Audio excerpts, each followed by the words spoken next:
Assalamualaikum warahmatullahi wabarakatuh. Halo sahabat Sejuta Kisah.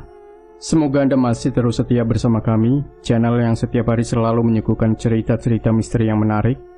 Kesempatan kali ini kami masih akan melanjutkan sebuah kisah misteri yang berjudul Suamiku Jelmaan Siluman Ular bagian 4.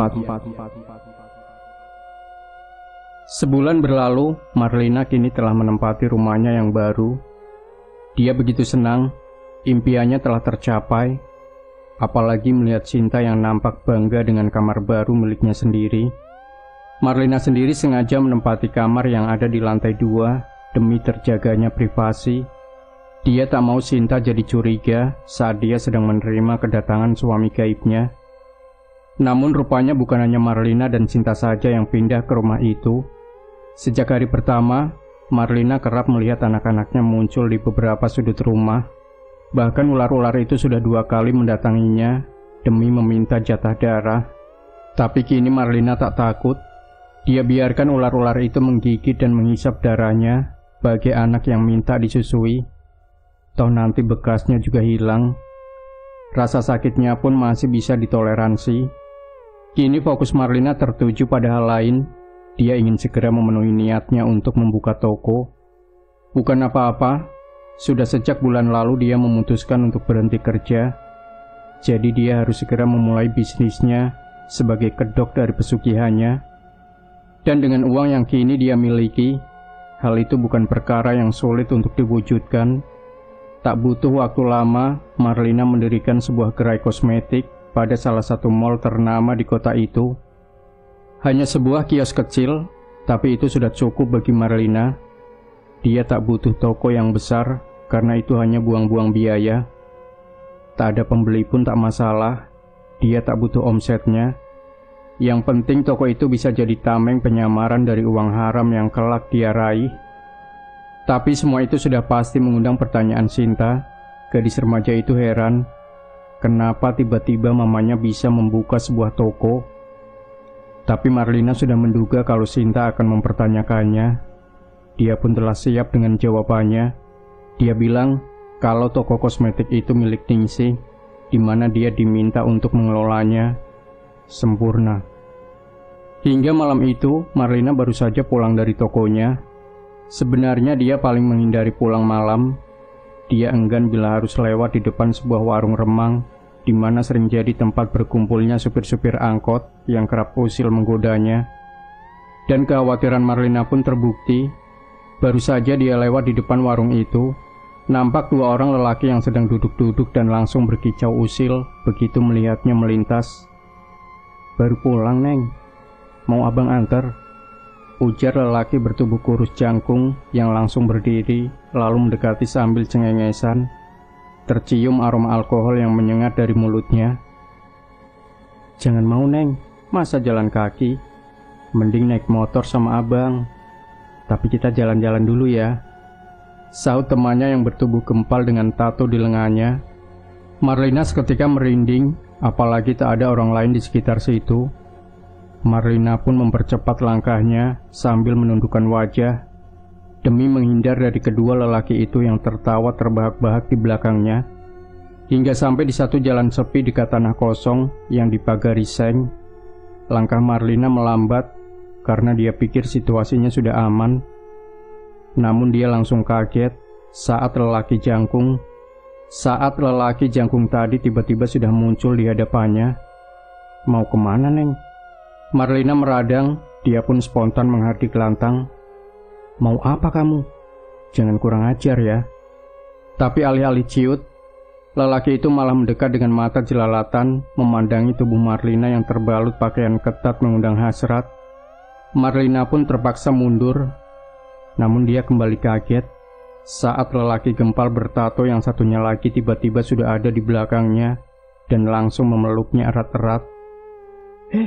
"Bangsat, lepaskan, tolong!" jerit Marlina sembari meronta-ronta. "Percuma teriak, nggak bakal ada yang dengar. Ayo John, nanti keburu ada yang lihat," ucap lelaki gempal itu kepada temannya sambil berusaha membawa Marlina menuju tanah kosong.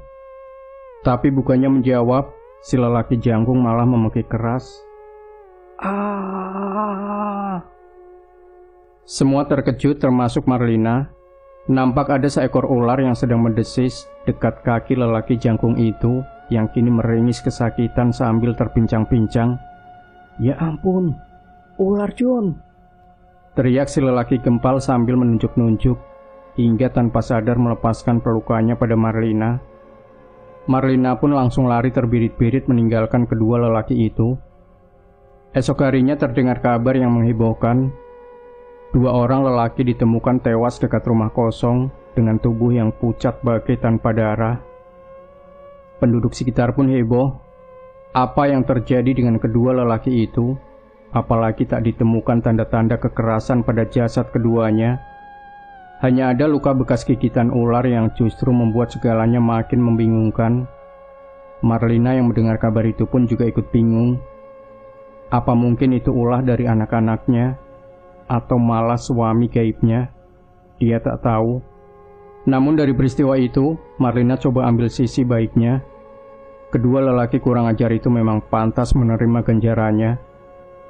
Andai saja waktu itu sang ular tidak muncul, entah apa yang akan terjadi dengan dirinya. Hingga suatu hari, rumah Marlina kedatangan tamu. Tamu yang kehadirannya sama sekali tak pernah diharapkan. Dia Om Samuel, adik dari papanya. Sejak papanya Marlina di penjara yang menyebabkan kejatuhan ekonomi keluarganya, Om Samuel dan keluarganya langsung menjauh. Mereka terang-terangan memutus tali hubungan keluarga dengan alasan tak mau ikut menanggung malu. Hal itu jelas membuat Marlina jengkel. Bagaimana tidak, saat papanya sedang ada di puncak karir, Om Samuel tak henti datang merongrong. Bahkan dia merengek agar papanya mau membiayai kuliah Selvi, anak Om Samuel satu-satunya sampai lulus. Tapi di saat papanya tersangkut masalah, Om Samuel malah berpaling. Bahkan sejak papanya masuk penjara, tak pernah sekalipun Om Samuel atau keluarganya datang menjenguk. Dan yang paling menyakitkan, waktu Marlina datang saat dia dilanda kesulitan, Om Samuel langsung buang badan. Lelaki itu seolah tak peduli. Dia sama sekali tak mau membantu Marlina, bahkan mengusirnya. Sungguh keterlaluan. Halo Marlina, apa kabar? Lama kita nggak ketemu, ucap Om Samuel dengan senyum palsunya. Marlina balas sunggingkan senyum sinis. Sebenarnya dia malas untuk menanggapi, namun dia tak mau dianggap tak sopan. Aku baik-baik saja Om. Dari mana Om tahu kalau aku pindah ke sini? Dari tetangga di tempatmu yang lama. Kemarin Om datang ke sana untuk menengokmu, tapi ternyata kamu sudah pindah. Wah, hebat ya kamu sekarang. Dengar-dengar, katanya kamu juga punya toko. Marlina tak langsung menjawab. Tadinya dia ingin merendah agar Om Samuel tak curiga, tapi hati kecilnya justru berkata sebaliknya. Tak ada gunanya merendah di hadapan manusia tak kenal balas budi seperti ini. Sekalian saja dia sombongkan diri setinggi langit, sekedar untuk memberi pelajaran. Ya gitulah Om, semua yang Om dengar itu memang benar. Aku sekarang punya rumah sendiri, aku juga punya toko kosmetik. Sebentar lagi mau buka cabang baru, jawab Marlina sengaja melebih-lebihkan. Oh ya, luar biasa. Tapi maaf, memangnya kamu punya uang dari mana? Apa jangan-jangan ada uang papamu yang selama ini kamu sembunyikan? Mata Marlina langsung mendelik. Ingin rasanya dia tampar mulut lelaki ini, tapi Marlina lebih memilih untuk membalas dengan sindiran pedas. Maaf ya Om, semua ini hasil kerja kerasku. Tak ada sangkut pautnya dengan uang papa yang memang sudah ludes. Nasib orang bisa berubah asal mau usaha, bukannya mengemis, merengek pada orang lain. Wajah Om Samuel seketika memerah merasa tersindir. Lelaki itu nampak menahan emosi. Tapi hal itu justru membuat hati Marlina puas. Namun di luar dugaan, alih-alih marah, Om Samuel malah menjawab dengan nada lembut yang dibuat-buat. Iya, kamu betul. Kita memang harus usaha kalau ingin sukses. Makanya Om sengaja datang ke sini. Om mau ajak kamu kerjasama. Kerjasama? Kerjasama apa? Tanya Marlina. Jadi begini, Om mau buka usaha jual beli mobil bekas. prospeknya cukup bagus. Tapi Om butuh tambahan modal. Gimana? Kamu tertarik? Jawab Om Samuel antusias. Bibir Marlina langsung mencibir. Dia tak sedikit pun percaya dengan ucapan Om Samuel. Hatinya bilang kalau semua itu hanyalah tipu muslihat belaka. Dia yakin kalau Om Samuel yang mata duitan ini sedang bersiasat untuk memperdayai dirinya. Maaf Om, aku tak tertarik. Balas Marlina terkesan acuh tak acuh. Tapi Om Samuel pantang menyerah. Dia coba terus membujuk Marlina dengan bualannya yang terdengar makin memanjakan telinga. Ayolah Marlina, Om yakin bisnis ini akan menguntungkan. Uangmu akan bertambah banyak dalam waktu singkat. Sebenarnya Om bisa saja ajak orang lain, tapi Om mau menjalankan bisnis ini bersama keluarga sendiri. Marlina ingin sekali tertawa mendengarnya. Keluarga? Dia masih anggap aku keluarga. Cuy, di mana dia saat aku membutuhkannya? Batin Marlina meradang hingga akhirnya dia memberikan jawaban dengan nada yang jauh lebih ketus. Enggak Om, aku benar-benar gak minat. Om gak perlu maksa. Maaf, aku mau istirahat. Lebih baik Om pulang saja. Demi mendengar jawaban itu, Om Samuel langsung naik pitam hingga dia melepaskan topeng keramahannya dan kembali menunjukkan sikap aslinya. Heh, sombong sekali kamu. Baru punya uang sedikit saja lagakmu sudah selangit. Lihat saja nanti, kamu pasti akan menyesal. Hardik Om Samuel lalu berbalik pergi. Marlina menanggapinya dengan ekspresi datar. Dia tahu Om Samuel akan bereaksi seperti itu, tapi mungkin itu lebih baik. Dia berharap dengan sikapnya tadi, Om Samuel akan jerah dan tak lagi datang menemuinya. Tapi Marlina salah. Malam harinya, Marlina tengah bersiap untuk pergi menuju rumah calon tumbalnya. Letaknya lumayan jauh, tapi mau bagaimana lagi, hanya itu yang saat ini bisa dia dapatkan. Karena letaknya yang cukup jauh, Marlina terpaksa meminta Bidin untuk mengantarnya dengan mobil. Tentu saja dengan alasan yang lain. Marlina sengaja berbohong dengan bilang kalau dia akan mengunjungi rumah temannya. Sesampainya di tempat tujuan, Marlina sengaja minta Bidin untuk berhenti dan menunggu cukup jauh dari rumah sang korban. Kamu tunggu di sini. Jangan keluar dari mobil sampai saya datang, ucap Marlina mewanti-wanti. Bidin mengangguk patuh, padahal dalam hati dia bingung kenapa harus berhenti dan menunggu di tempat sepi begini. Aneh. Marlina bergegas keluar dari dalam mobil, lalu cepat-cepat melangkah menyusuri jalan lengang. Situasi yang sepi justru membuat hatinya tenang. Matanya terus jelalatan demi memastikan kalau tak ada seorang pun yang melihatnya. Lumayan jauh dia berjalan, hingga akhirnya dia sampai di depan rumah calon korbannya itu. Sayup terdengar suara tangisan bayi dari dalam sana. Marlina pun tersenyum senang karena merasa ada di tempat yang benar. Segera dia ambil telur itu dari dalam tasnya. Dia sempat bingung hendak meletakkannya di mana. Dia pun tak mungkin menguburnya karena halaman rumah itu seluruhnya ditutupi lantai keramik. Akhirnya dia putuskan untuk menaruhnya di balik sebuah pot tanaman hias berukuran lumayan besar.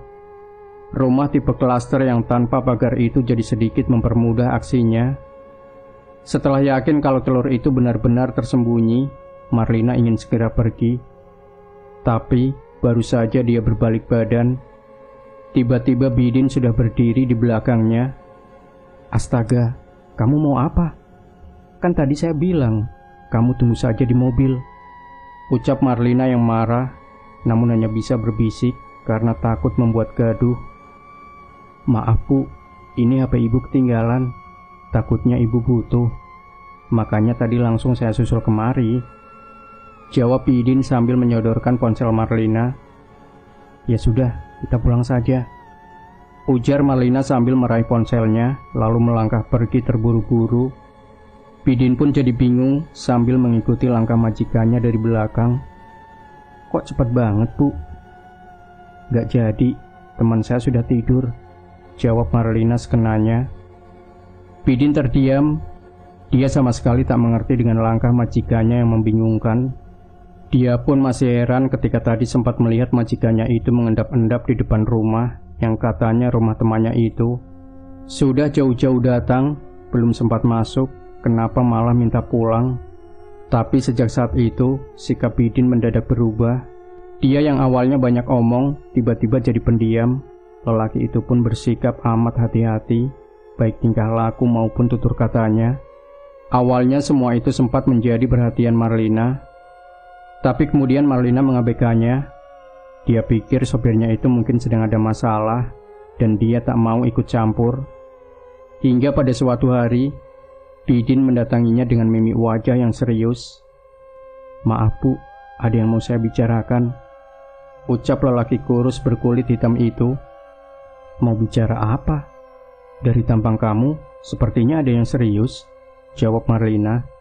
Sejenak Bidin diam sambil celingak-celinguk. Marlina jadi heran melihat tingkah Bidin. Tapi rasa heran Marlina seketika pupus saat Bidin berkata lirih, namun mampu membuatnya kaget bagai mendengar suara sambaran petir. "Saya tahu Ibu melakukan pesugihan." Wajah Marlina langsung pucat seputih kapas, tubuhnya jadi lemas. Tapi dia berusaha menguasai diri dan langsung menghadik Bidin demi menutupi kegugupannya. Kamu jangan asal bicara ya. Kurang ajar sekali kamu. Berani-beraninya kamu menuduh saya seperti itu." Tapi bukannya ciut, Bidin malah tersenyum sinis, lalu menjawab tak kalah sengit. "Gak ada gunanya Ibu mengelak. Saya sudah pelajari semuanya. Mulai dari kulit telur yang ditemukan istri saya, sampai Ibu yang malam itu minta diantar ke rumah teman Ibu. Tadinya saya masih ragu, tapi jadi yakin setelah tahu kalau besoknya ada bayi yang meninggal di rumah itu akibat digigit ular. Bayi itu tumbalnya kan?" Marlina kembali terhenyak. Dia sama sekali tak menyangka kalau Bidin mampu menganalisa dengan cermat. Dia jadi menyesal karena sudah bertindak ceroboh. Kini dia tak tahu harus menjawab apa. Lalu Bidin kembali bicara demi menguatkan tuduhannya. "Jujur saja, sejak awal saya sudah curiga. Ibu seperti tak pernah kehabisan uang, padahal Ibu cuma punya satu toko mungil yang sepi pembeli. Tadinya saya pikir Ibu ini wanita simpanan pejabat, tapi dari semua petunjuk yang saya dapat, ternyata Ibu lebih dari sekedar itu." Lalu istri saya juga cerita kalau dia pernah melihat ada ular yang merayap keluar dari dalam kamar Ibu, padahal waktu itu kamarnya terkunci. Tadinya dia mau langsung cerita sama Ibu, tapi sengaja saya larang. Marlina membisu. Setelah sekian lama, akhirnya kedoknya terbongkar. Namun dia tak mengira kalau Bidin yang mampu melakukannya. Bukan apa-apa, lelaki itu nampak biasa saja, bahkan terkesan lugu. Namun siapa sangka, ternyata dia seorang lelaki yang cukup cerdas. Tapi Marlina tak mau kalah gertak. Setengah mati dia terus mengelak, bahkan mengancam akan memecat Bidin. "Terserah kamu mau ngomong apa. Mulai sekarang, kamu dan istri kamu saya pecat." Tapi bukannya takut, Bidin malah tunjukkan sikap menantang. "Oh, begitu. Silakan saja. Tapi asal Ibu tahu, saya akan ceritakan semua ini pada orang-orang. Kita lihat saja nanti apa jadinya. Kecuali kalau Ibu mau turuti permintaan saya." Marlina langsung terdiam. Situasinya kini malah berbalik.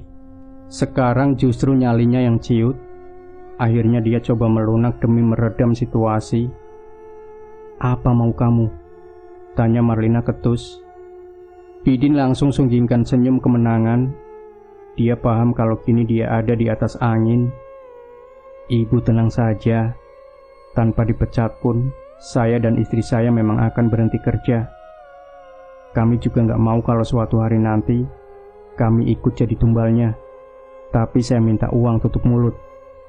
"Berapa?" tanya Marlina cepat. Dia sudah menduga kalau Bidin akan meminta uang. Memangnya apalagi? Bidin kembali tersenyum. Situasi kini berjalan sesuai harapannya. Dia pun sebutkan besaran uang yang jumlahnya sudah dia pikirkan sejak jauh hari. 1 miliar. Mata Marlina langsung mendelik, lalu spontan mencibir. "Hah? Gila kamu. Enak saja. kamu mau peras saya?" Tapi Bidin malah tertawa dan menanggapinya dengan santai. "Ayolah Bu, dari gaya hidup Ibu sehari-hari, saya rasa uang sebesar itu tak ada artinya bagi Ibu. Tapi yang jelas, itu akan sangat berarti buat saya." Marlina kembali diam, dia ada dalam posisi tersudut. Bidin benar, uang sebesar itu baginya memang tak seberapa. Saldo tabungannya jauh lebih besar daripada itu. Tapi Marlina khawatir kalau sekali dituruti, dia takut kalau nanti Bidin akan kembali minta uang dan menjadikannya sapi perahan. Dan dia tak mau hal itu sampai terjadi. Tapi untuk saat ini, dia tak punya pilihan lain. "Kalau aku bisa kasih uangnya, kamu janji akan tutup mulut?" "Oh, sudah pasti. Ibu tenang saja. Rahasia Ibu aman sama saya," jawab Bidin sambil menunjukkan gestur menyegel mulut. "Baiklah, saya akan segera berikan uangnya. Tapi kasih saya waktu. Uang sebesar itu bukannya jatuh dari langit," ucap Marlina. "Nggak masalah. Saya kasih waktu seminggu. Tapi saya masih punya satu permintaan lagi," saut Bidin. "Hah? Apa lagi? Kamu jangan main-main ya," jawab Marlina mendelik marah. "Tenang Bu, Ibu jangan marah. Kalau Ibu nggak mau ya nggak apa-apa. Tapi siap-siap saja. Sepulang dari sini, saya akan langsung ceritakan semuanya pada orang-orang, termasuk orang tua dari bayi yang sudah Ibu tumbalkan. Gimana?" "Sudah. Jangan banyak omong kamu.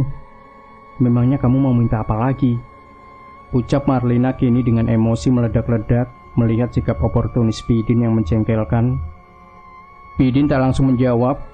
Sejenak dia tersenyum sambil mengelus-elus dagunya seraya memandangi wajah dan tubuh Marlina. "Saya mau Ibu tidur dengan saya." Marlina terperangah, spontan melongo. Dia benar-benar tak menyangka kalau Bidin akan berani meminta hal semacam itu. Bangsat kamu ya. Kurang ajar sekali kamu," hardik Marlina sambil menunjuk-nunjuk dengan nafas terengah-engah, menahan emosi yang memuncak sampai ke ubun-ubun. Tapi memang harus diakui, Marlina memiliki wajah cantik oriental dengan kulit putih mulus dan tubuh yang padat berisi. Apalagi sejak dia punya banyak uang, dia rutin pergi ke salon kecantikan demi merawat wajah dan kulitnya, hingga memanjakan mata setiap lelaki yang memandangnya. "Terserah, kalau Ibu menolak ya nggak apa-apa. Tapi Ibu tahu kan risikonya," jawab Bidin kembali mengancam. Marlina langsung terduduk menangis. Dia benar-benar ada dalam titik terendah. Dia tak menyangka kalau orang yang dia pekerjakan kini malah menikamnya dari belakang. Demi melihat hal itu, Bidin sama sekali tak mengibah. Dia yakin kalau dia akan dapatkan apa yang dia mau. Akhirnya dia pun pamit. "Saya pamit dulu. Saya tunggu jawaban Ibu secepatnya. Saya harap Ibu bisa ambil keputusan bijak. Semua ini demi kebaikan Ibu." "Anjing kamu, pergi kamu sana," balas Marlina kasar karena sudah tak mampu lagi menahan emosi. Bidin tak menanggapi. Lelaki itu pun berbalik pergi sambil bersiul-siul. Sudah terbayang segala kesenangan yang akan diraihnya 1 minggu ke depan. Uang dan tubuh seksi dari majikannya sendiri. Luar biasa. Sejak hari itu, Bidin dan Parti tak pernah terlihat lagi. Bidin benar-benar menepati ucapannya dengan berhenti bekerja. Lagi pula untuk apa susah-susah kerja? Paling lama seminggu lagi, dia dan istrinya akan jadi orang kaya.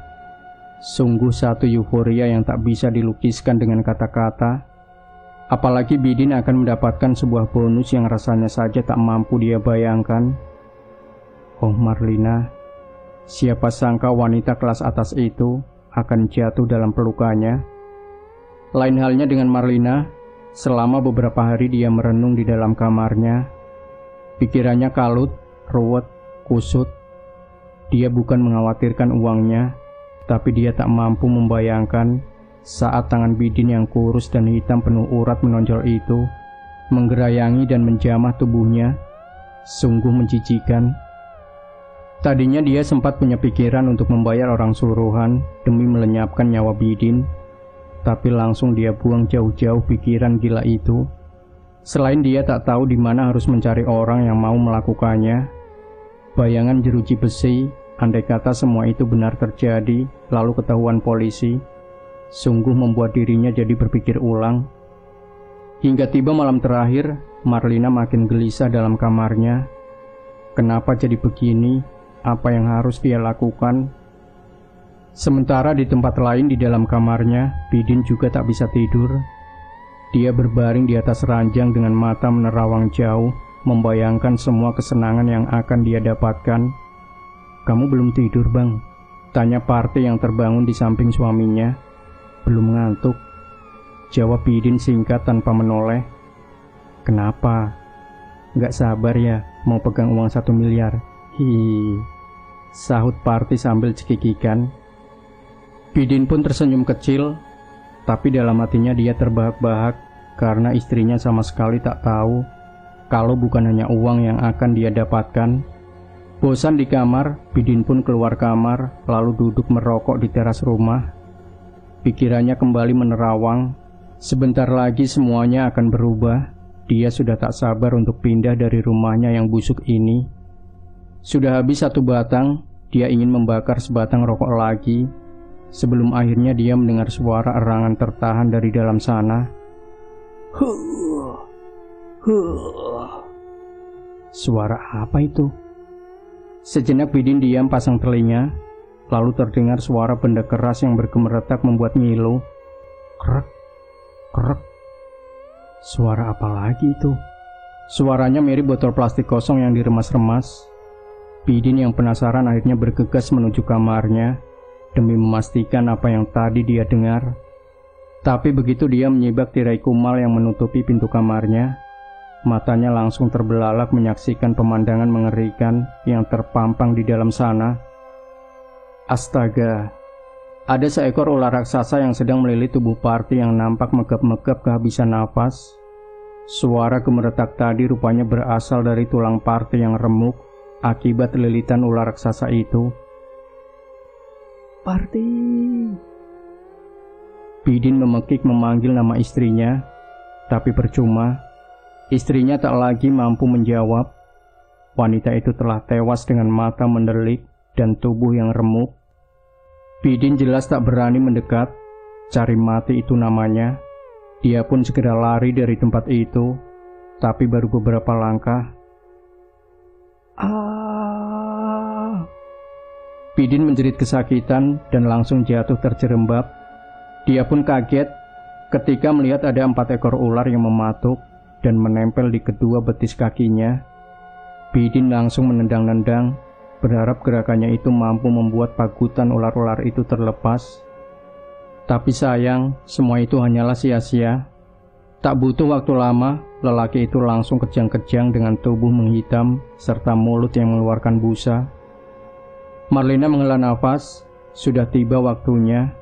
Dia masih tak percaya kalau hari ini dia harus merelakan uang dan tubuhnya untuk dinikmati Bidin.